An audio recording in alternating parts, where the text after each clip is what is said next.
വസിക്കുന്ന പരിശുദ്ധാത്മാവിനെ ജ്വലിപ്പിച്ചുകൊണ്ട് ആത്മാവിൽ പുതിയ സൃഷ്ടിയാവുക എന്നതിൻ്റെ ലക്ഷ്യത്തോടുകൂടി നമ്മുടെ ജീവിതത്തിലെ സകലതും പഴയതെല്ലാം എന്തും ആയിക്കൊള്ളട്ടെ, ചീഞ്ഞളിഞ്ഞായിക്കൊള്ളട്ടെ, നമ്മളെ ഒരു സെക്കൻഡ് കൊണ്ട് പുതിയ സൃഷ്ടിയാക്കാൻ പറ്റുന്ന ദൈവമാണ് പരിശുദ്ധാത്മാവാണ്. അങ്ങനെയുള്ള ആ പരിശുദ്ധാത്മാവിനെ നമുക്ക് നൽകി കഴിഞ്ഞിരിക്കുന്നു. അങ്ങനെയുള്ള ആ പരിശുദ്ധാത്മാവിൻ്റെ പ്രവർത്തനത്തിൽ വിശ്വസിക്കുക. വരദാനങ്ങൾ തീർച്ചയായിട്ടും നമ്മളിലുണ്ട്, അത് തീർച്ചയായിട്ടും പ്രവർത്തിക്കും. എന്നാൽ അതിനേക്കാൾ ഉപരിയായി അണലി സന്തതികളായ നമ്മളെ, അഥവാ ആദത്തിന്റെ പാപം മൂലം കളങ്കമുണ്ടായിട്ടുണ്ടെന്ന് വിചാരിച്ച് അതെല്ലാത്തിനെയും മാറ്റിമറിച്ചുകൊണ്ട് ദൈവത്തിൻ്റെ മാലാഖമാര പോലെ ആക്കുന്ന ആ പ്രവർത്തനത്തിൽ വിശ്വസിച്ചുകൊണ്ട്, അഥവാ കർത്താവ് ഈശോ മിശിഹായെ പോലെ തന്നെ തൻ്റെ പുത്രന്റെ സാദൃശ്യത്തിലേക്ക് നമ്മൾ രൂപാന്തരപ്പെടുത്തുന്നു എന്ന് പറയുന്നത്. തൻ്റെ പുത്രനെ പോലെ, യേശുവിനെ പോലെ തന്നെ ആക്കുന്ന ആ പരിശുദ്ധാത്മാവിൻ്റെ പ്രവർത്തനത്തിൽ വിശ്വസിക്കുക. ആ വിശ്വാസത്തിൽ നമുക്ക് മുന്നോട്ട് പോകാം. ഈ ഗാനം ആലപിച്ചുകൊണ്ട് നമുക്ക് പ്രാർത്ഥിക്കാം. പാട്ടുകടലാസിലെ ഒന്നാമത്തെ ഗാനം. പാട്ടുകടലാസിലെ ഒന്നാമത്തെ ഗാനം.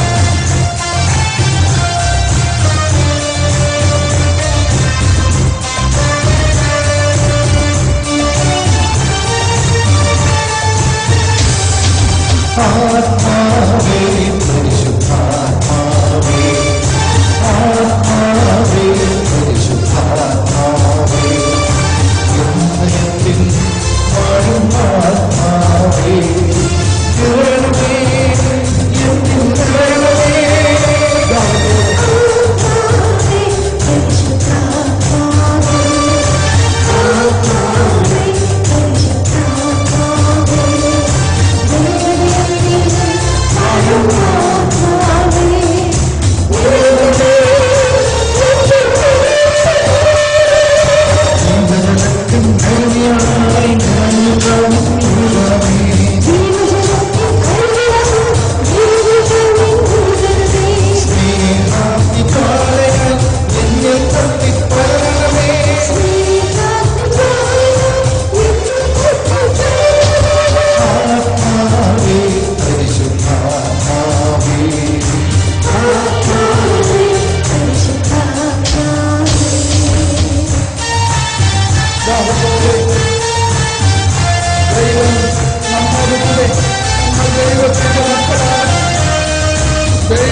സ്തുതിച്ചുകൊണ്ട് നമ്മൾക്ക് പുതിയ സൃഷ്ടിയാകണമെന്ന് ആഗ്രഹമുണ്ടോ? ഈശോ പറഞ്ഞു, പഴയ വീഞ്ഞ് കുടിച്ച് പരിചയമുള്ളവർക്ക് അത് മതിന്നേ പറയുള്ളൂ. മനസ്സിലായോ? പഴയ വീഞ്ഞ് കുടിച്ച് പരിചയമുള്ളവർ, പഴയ മൂത്ത കള്ള് കുടിച്ച് പരിചയമുള്ളവർക്ക് ഇളം കള്ള് കുടിച്ചുകൊണ്ട് വല്ല പ്രയോജനമുണ്ടോ? അപ്പൊ ഇല്ല എന്ന് പറഞ്ഞവരൊക്കെ അങ്ങനെ തന്നെ ഇരുന്നാൽ മതി അല്ലേ? എന്നാൽ എന്താ മനസ്സിലാക്കേണ്ടത്? പുതിയ വീഞ്ഞ് വന്നിരിക്കുന്നു. എന്ത് വേണം നിങ്ങൾക്കിനി? പുതിയത് വേണോ പഴയത് വേണോ? പുതിയത് വേണോ പഴയത് വേണോ? അപ്പൊ പുതിയത് വേണമെങ്കിൽ പഴയത് വിടണം. പുതിയ വസ്ത്രം വന്നിരിക്കുന്നു, ഇത് നിങ്ങൾ ഇനി എന്ത് കൊടുക്കും? പഴയതേനും അതവിടെ ഇരിക്കട്ടെ, ഇപ്പൊ വേണ്ട എന്ന് പറഞ്ഞ് വെക്കണോ? അതെ പുതിയത് കൊടുക്കണോ? പുതിയത് കൊടുക്കണോ? പുതുവസ്ത്രം വേണമോ? പുതിയ വീഞ്ഞ് കുടിക്കണോ? പക്ഷേ പഴയ തോൽക്കുടത്തിൽ പുതിയ വീഞ്ഞ് നിറയ്ക്കാൻ പറ്റില്ല. എന്തു പറ്റും? തോൽക്കുടം പൊട്ടും.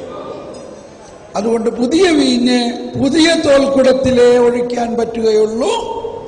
അതുകൊണ്ട് പുതിയ വീഞ്ഞാകുന്ന കർത്താവ് ഈശോ മിശിഹ, പുതിയ നിയമമാകുന്ന ആ പുതിയ വീഞ്ഞിനെ ഒഴിക്കാൻ നിങ്ങളുടെ പൂർണ്ണമായിട്ട് പുതിയ ഒരു സൃഷ്ടിയാകാൻ തയ്യാറാണോ?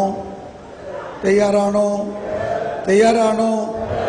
നിങ്ങളൊന്നും ചെയ്യണ്ട, വിശ്വസിച്ചാൽ മതി. വിശ്വസിക്കുമെങ്കിൽ നിങ്ങളാകുന്ന ലാസറിലെ ചീഞ്ഞളിഞ്ഞവയെല്ലാം മാറ്റിക്കൊണ്ട് ഒരു പുത്തൻ ലാസർ കുട്ടപ്പനാക്കി മാറ്റും. വേണോ? വേണോ? ഒരു കൈ നോക്കണോ?